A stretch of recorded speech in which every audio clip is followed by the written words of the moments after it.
Good morning to all. Welcome to my channel Gundimada vlogs. ఈరోజు తమిళ super star Rajinikanth గురించి తెలుసుకుందామండి. రజనీకాంత్ భారతీయ చలనచిత్ర నటుడు, నిర్మాత, రచయిత. వీరి అసలు పేరు శివాజీరాజ్ గైక్వాడ్. ఈయన ప్రధానంగా తమిళ చిత్రాల్లో నటించారు. అక్కడ ఆయన్ను సూపర్ స్టార్, తలైవర్ అని అభిమానంతో పిలుచుకుంటారు. భారతీయ చలనచిత్ర చరిత్రలో అత్యంత ప్రాచుర్యం కలిగిన విజయవంతమైన దక్షిణాది నటుడిగా గుర్తింపు పొందారు. చిత్రాల్లో ఆయన పలికే సంభాషణలు, ప్రత్యేకమైన నటనా శైలి దక్షిణాది ప్రేక్షకుల్లో ఆయనకు ఒక ప్రత్యేకమైన స్థానాన్ని సంపాదించి పెట్టాయి. సుమారు 50 సంవత్సరాలకు పైగా సాగుతున్న ఆయన ప్రస్థానంలో అన్ని భాషల్లో కలిపి 160కి పైగా చిత్రాల్లో నటించారు. 1975లో కె. బాలచందర్ దర్శకత్వంలో వహించిన అపూర్వ రాగాంగల్ చిత్రంతో తన ప్రస్థానం ప్రారంభించారు. కొన్నాళ్లు విలన్ పాత్రలు పోషించారు. 1995లో సురేష్ కృష్ణ దర్శకత్వంలో వహించిన భాషా చిత్రం ఘన విజయం సాధించి రజనీకాంత్కు మంచి పేరు తెచ్చిపెట్టింది. 2007లో వచ్చిన శివాజీ చిత్రం 100 కోట్ల క్లబ్లో చేరిన మూడో సినిమాగా పేరుగాంచింది. 2010లో వచ్చిన రోబో, 2018లో వచ్చిన రోబో 2 సినిమాల్లో ఆయన శాస్త్రవేత్తగా, రోబోగా ద్విపాత్రాభినయం చేశారు. ఈ 2 సినిమాలు అత్యంత ఖరీదైన సినిమాలుగా పేరు తెచ్చుకున్నాయి. చలనచిత్ర రంగానికి ఆయన చేసిన సేవలకు గాను భారత ప్రభుత్వం 2000 సంవత్సరంలో పద్మభూషణ్, 2016లో పద్మవిభూషణ్, ఒక జాతీయ పురస్కారము, 7 సార్లు తమిళనాడు చలనచిత్ర పురస్కారాలు, ఒక నంది పురస్కారం, ఒక ఫిలింఫేర్ పురస్కారంతో పాటు 2020 సంవత్సరంలో దాదాసాహెబ్ ఫాల్కే అవార్డు పురస్కారం కూడా లభించింది. రజనీకాంత్ 1975 నుంచి ప్రస్తుతం దాకా నటిస్తూనే ఉన్నారు. రజనీకాంత్ 1950 డిసెంబర్ 12వ తేదీన అప్పటి మైసూరు రాష్ట్రంలోని బెంగళూరులో ఒక మరాఠీ కుటుంబంలో జన్మించారు. ఆయన అసలు పేరు శివాజీరాజ్ గైక్వాడ్. మరాఠా సామ్రాజ్యపు చక్రవర్తి ఛత్రపతి శివాజీ పేరు మీదుగా ఆయనకు ఈ పేరు పెట్టారు. వీరి ఇంట్లో మరాఠీ, బయట కన్నడ భాష మాట్లాడేవారు. రజనీకాంత్ తల్లి గృహిణి, తండ్రి రామోజీరావు గైక్వాడ్ పోలీస్ కానిస్టేబుల్. వీరు మహారాష్ట్ర పూణే సమీపంలోని మావడి కడెపత్తార్ నుంచి బెంగళూరుకి వలస వచ్చారు. రజనీకాంత్ 4 పిల్లల్లో అందరికన్నా చిన్నవాడు. ఈయనకు 2 అన్నలు సత్యనారాయణరావు, నాగేశ్వరరావు ఉన్నారు. అక్క అశ్వత్ బాలుబాయి. 1956లో రామోజీరావు పదవీ విరమణ తర్వాత వీరి కుటుంబం బెంగళూరులోని హనుమంత నగర్కు వచ్చి అక్కడ స్థిర నివాసం ఏర్పాటు చేసుకున్నారు. రజనీకాంత్కి 9 ఏళ్ల వయసులోనే తల్లిని కోల్పోయారు. రజనీకాంత్ గావిపురం ప్రభుత్వ కన్నడ మోడల్ ప్రైమరీ స్కూల్లో ప్రాథమిక విద్య అభ్యసించారు. చిన్నతనంలోనే చురుకైన విద్యార్థిగా ఉండేవారు. క్రికెట్, ఫుట్బాలు, బాస్కెట్బాలు ఆటల మీద ఆసక్తి కలిగి ఉండేవారు. ఇదే సమయంలో రజనీకాంత్ సోదరుడు ఆయన్ను రామకృష్ణ మఠంలో చేర్చారు. అక్కడ ఆయనకు వేదాల గురించి, సాంప్రదాయాల గురించి, చరిత్ర గురించి బోధించేవారు. దాంతో ఆయనకు చిన్నప్పటి నుంచి ఆధ్యాత్మికత పట్ల ఆసక్తి కలిగింది. ఆధ్యాత్మిక పాఠాలతో పాటు అక్కడ నాటకాల్లో కూడా పాల్గొనేవారు. ఒకసారి మఠంలో ఏర్పాటు చేసిన పౌరాణిక నాటకంలో ఏకలవ్యుడి స్నేహితుడి పాత్రలో ఆయన నటనకు గాను కన్నడ కవి డిఆర్ బెంద్రే ప్రశంసలు లభించాయి. ఆయనకు నటన పట్ల క్రమక్రమంగా ఆసక్తి పెరుగుతూ వచ్చింది. పాఠశాల విద్య పూర్తి కాగానే రజనీకాంత్ కూలీతో సహా అనేక పనులు చేశారు. తర్వాత బెంగళూరు ట్రాన్స్పోర్ట్ సర్వీస్లో బస్సు కండక్టర్గా ఉద్యోగం వచ్చింది. కన్నడ నాటక రచయిత టోపీ మునియప్ప తన పౌరాణిక నాటకాల్లో ఒక దానిలో నటించే అవకాశం వచ్చిన తర్వాత నాటకాల్లో పాల్గొనటం కొనసాగించారు. ఒక ప్రకటనను చూసిన తర్వాత కొత్తగా ఏర్పడిన మద్రాస్ ఫిలిం ఇన్స్టిట్యూట్లో నట శిక్షణ తీసుకోవాలని నిర్ణయించుకున్నాడు.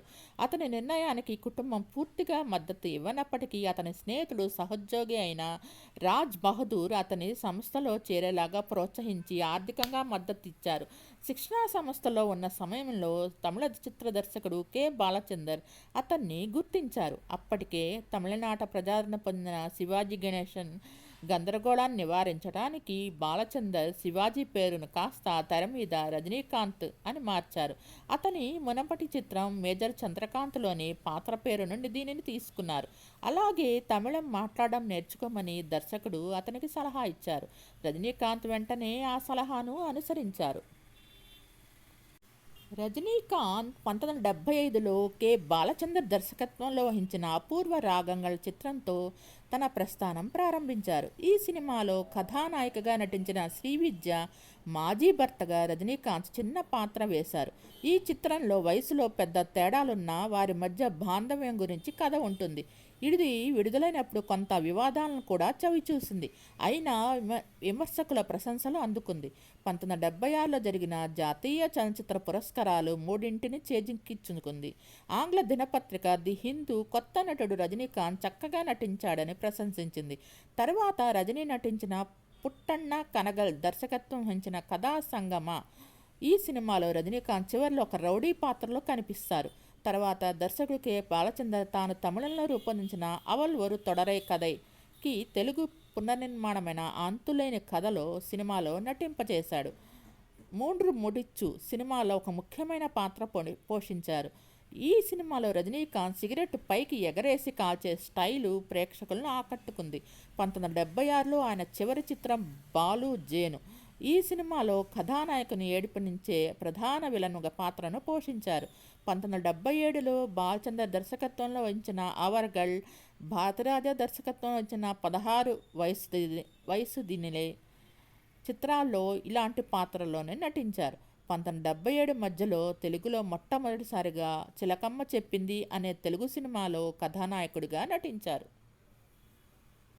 1978లో రజనీకాంత్ తమిళం, తెలుగు, కన్నడ భాషల్లో నటించిన 20 సినిమాలు విడుదలయ్యాయి. అందులో మొదటిది పి. మాధవన్ దర్శకత్వం వహించిన శంకర్ సలీం సిమోన్. ఈ సినిమాలో రజనీ ముగ్గురు కథానాయకుల్లో ఒకరుగా నటించారు. తర్వాత కన్నడ నటుడు విష్ణువర్ధన్తో కలిసి కిలాడి కిట్టు అనే సినిమాలో నటించాడు.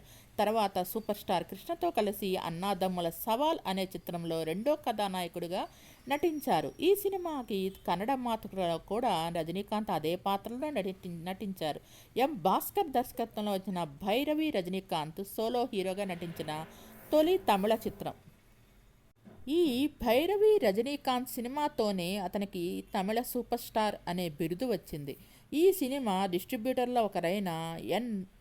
దాను 35 అడుగుల ఎత్తైన రజనీకాంత్ కటౌట్ను ఏర్పాటు చేశారు. 1979లో ఎన్టీఆర్తో కలిసి టైగర్ అనే తెలుగు సినిమాలో నటించారు. హిందీ కథానాయకుడు అమితాబ్ బచ్చన్ను తన రోల్ మోడల్గా పేర్కొనే రజనీ అమితాబ్ హిందీలో నటించిన చిత్రాల పునర్నిర్మాణంలో కథానాయకుడిగా నటించడం ఈ దశకంలోనే ప్రారంభమైంది. 1978లో వచ్చిన శంకర్ సలీం సిమోన్ సినిమా 1977లో అమితాబ్ హీరోగా వచ్చిన అమర్ అక్బర్ ఆంతోనికి సినిమాకు పునర్నిర్మాణం. అదే సినిమా రామ్ రాబర్ట్ రహీం అనే పేరుతో తెలుగులో పునర్నిర్మిస్తే అందులో కూడా రజనీకాంత్ నటించడం విశేషం. ఈ దశకంలో మొత్తం 11 హిందీ చిత్రాల పునర్నిర్మాణాలు రజనీ నటించారు. 1983 వచ్చేసరికి తమిళంలోనే కాక తెలుగు, కన్నడ భాషల్లో కూడా బాగా ప్రాచుర్యం పొందిన నటుడు అయ్యారు. అదే సంవత్సరం అమితాబ్ బచ్చన్, హేమమాలినితో కలిసి అందా ఖానూన్ అనే బాలీవుడ్ చిత్రంలో మొదటిసారిగా డైరెక్ట్ హిందీ సినిమాలో నటించారు. 1990 వచ్చేసరికి రజనీకాంత్ కమర్షియల్ హీరోగా మంచి పేరు తెచ్చుకున్నాడు. ఈ దశకంలో విడుదలైన సినిమాలు బాక్సాఫీస్ వద్ద మంచి విజయం సాధించాయి. ఈ దశకంలో రజనీకాంత్ తొలి సినిమా పనక్కరన్ మంచి విజయం సాధించింది. తర్వాత అదే సంవత్సరంలో అతిశయ పిరవి అనే సినిమాలో నటించారు. ఇది చిరంజీవి హీరోగా వచ్చిన 1988లో వచ్చిన యముడికి మొగుడు చిత్రానికి పునర్నిర్మాణం. 1991లో ధర్మదొరై అనే సినిమాలో నటించాడు. ఈ రెండు చిత్రాలు బాక్సాఫీస్ వద్ద ఓ మాదిరి వసూళ్లు రాబట్టాయి. 1995లో సురేష్ కృష్ణ దర్శకత్వంలో వహించిన భాషా సినిమా పరిశ్రమలో రికార్డు సృష్టించింది. ప్రేక్షకులు ఆయనకు మరింత చేరువ చేసింది. అదే సంవత్సరంలో తన మిత్రుడైన మోహన్ బాబుకి పెదరాయుడు సినిమాకు హక్కులు తీసుకోవడంలో సహాయం చేసి ఆ సినిమాలో అతిథి పాత్రను కూడా పోషించారు. 1995లోనే మలయాళ సినిమా తెన్నన్నిన్ కొంబత్తున్ కె.ఎస్. రవికుమార్ దర్శకత్వంలో కె. బాలచందర్ నిర్మాతగా తమిళం, తెలుగు భాషల్లో ముత్తు పేరుతో నిర్మించారు. ఈ సినిమా కూడా వ్యాపారాత్మకంగా మంచి విజయం సాధించింది. అది జపనీస్ భాషలో అనువాదమైన తొలి తమిళ చిత్రంగా రికార్డులకు ఎక్కింది. కొంతకాలం విరామం తర్వాత 2002లో రజనీకాంత్ బాబా అనే చిత్రంలో నటించారు. ఈ సినిమాకు స్క్రీన్ ప్లే కూడా ఆయనే రాశారు. ఈ సినిమా అభిమానుల ఉత్సాహంతో విపరీతమైన ప్రాచుర్యం లభించింది. ఒక గ్యాంగ్స్టర్ తన పద్ధతిని మార్చుకొని రాజకీయ విప్లవం సాధించడం ఈ చిత్ర నేపథ్యం. కానీ ఇది మార్కెట్ అంచనాలను అందుకోలేక చతికిలపడి డిస్ట్రిబ్యూటర్లకు నష్టాలు మిగిల్చింది. నష్టపోయిన వారికి రజనీకాంత్ స్వయంగా సొమ్ము చెల్లించాడు. పీఎంకే అధ్యక్షుడు రామ్ దాస్ ఈ సినిమాతో రజనీకాంత్ బీడీలు కాల్చడం వంటి దురలవాట్లతో తమిళ యువతను తప్పుదో పట్టిస్తున్నాడని ఆరోపించారు. ఆ పార్టీ కార్యకర్తలు సినిమా ప్రదర్శన కొన్ని థియేటర్ల వద్ద దాడి చేసి ఫిల్ములను తగలపెట్టారు. 2 ఏళ్ల విరామం తర్వాత మలయాళం సినిమా అయిన మణిచిత్ర తాళుకు పునర్నిర్మాణమైన చంద్రముఖి సినిమాలో పి వాసు దర్శకత్వంలో నటించడానికి అంగీకరించాడు. ఇది బాక్సాఫీస్ వద్ద మంచి విజయం సాధించడమే కాక 2007లో అత్యధిక కాలం నటించిన తమిళ సినిమాగా రికార్డులకు ఎక్కింది. ఇది టర్కిష్, జర్మన్ భాషల్లో కూడా అనువాదమైంది. తర్వాత శంకర్ దర్శకత్వంలో ఏవిఎం ప్రొడక్షన్స్ వారి నిర్మాణంలో శివాజీ సినిమాలో నటించారు. 2 సంవత్సరాల పాటు చిత్రీకరణ జరుపుకున్న ఈ చిత్రం 2007లో విడుదలై మంచి విజయాన్ని అందుకుంది. యునైటెడ్ కింగ్డమ్లోనూ దక్షిణాఫ్రికాలోనూ టాప్ 10 బెస్ట్ ఫిల్మ్స్ జాబితాలోకి ఎక్కిన తొలి తమిళ సినిమాగా పేరు తెచ్చుకుంది. ఈ సినిమాకి రజనీకాంత్ 27 కోట్ల రూపాయల పారితోషికాన్ని అందుకున్నాడు. ఇది అతని కెరీర్లోనే అత్యధిక పారితోషికం. రజనీకాంత్ నటించిన కొన్ని సినిమాలు అపూర్వ రాగంగళ్, అంతులేని కథ, క్షణం క్షణం, భయం భయం, దళపతి, భాష, ముత్తు, అరుణాచలం, ఘరానా కూలీ, నరసింహ, బాబా, చంద్రముఖి, శివాజీ, రోబో, పేట, రోబో 2.0, జైలర్, వెట్రయాన్. రజనీకాంత్ లతా రంగాచారిని వివాహం చేసుకున్నారు. ఆమె యతిరాజ్ కాలేజ్ ఫర్ ఉమెన్ విద్యార్థిని. ఒకసారి ఆమె తన కళాశాల మ్యాగజైన్ కోసం అతన్ని ఇంటర్వ్యూ చేసింది. వీరి వివాహం 1981 ఫిబ్రవరి 26న ఆంధ్రప్రదేశ్లోని తిరుపతిలో జరిగింది. ఈ దంపతులకు ఐశ్వర్య రజనీకాంత్, సౌందర్య రజనీకాంత్ అనే 2 కుమార్తెలు ఉన్నారు. లత ది ఆశ్రమం పేరుతో పాఠశాలను నడుపుతున్నారు. ఐశ్వర్య 2004 నవంబర్ 18న నటుడు ధనుష్ను వివాహం చేసుకుంది. వీరికి యాత్ర, లింగ అనే 2 కుమారులు ఉన్నారు. అతని చిన్న కుమార్తె సౌందర్య తమిళ చిత్ర పరిశ్రమలో దర్శకురాలుగా, నిర్మాతగా, గ్రాఫిక్ డిజైనర్గా పనిచేస్తున్నారు. ఆమె 2010 సెప్టెంబర్ 3న పారిశ్రామికవేత్త అశ్విన్ రామ్ కుమార్ను వివాహం చేసుకుంది. వారికి వేద్ కృష్ణ అనే కుమారుడున్నారు. వీరు 2016 సెప్టెంబర్లో విభేదాల కారణంగా పరస్పర అంగీకారంతో విడాకుల కోసం దరఖాస్తు చేసుకున్నట్టు సౌందర్య వెల్లడించింది. 2017 జూలైలో ఈ జంట అధికారంగా విడాకులు తీసుకున్నారు. తర్వాత ఆమె 2019 ఫిబ్రవరి 11న చెన్నైలోని లీలా ప్యాలెస్లో నటుడు, వ్యాపారవేత్త అయిన విశాఖని వనంగముడిని వివాహం చేసుకున్నారు. మీకు ఈ వీడియో నచ్చినట్టయితే లైక్ చేయండి, కామెంట్ చేయండి. Thank you all. Please subscribe and support my channel Gundemmada vlogs. నా ఛానల్ని కేవలం 5% మంది మాత్రమే సబ్స్క్రైబ్ చేసుకొని చూస్తున్నారు. Please subscribe and support my channel Gundemmada. Thanks to each and every subscriber for supporting and subscribing my channel Gundemmada vlogs. మన తెలుగులో కూడా అందరికీ ఎంతో ఇష్టం రజనీకాంత్ సినిమాలంటే. రజనీకాంత్ సినిమా వచ్చిందంటే ఆ రోజే చూడాలని అభిమానులు కోరుకుంటారు. వారిలో నేను కూడా ఒకరిని. మీకు ఈ వీడియో నచ్చినట్టయితే లైక్ చేయండి, కామెంట్ చేయండి. Thank you all. Please subscribe and support my channel Gundemmada vlogs. Thanks to each and every subscriber.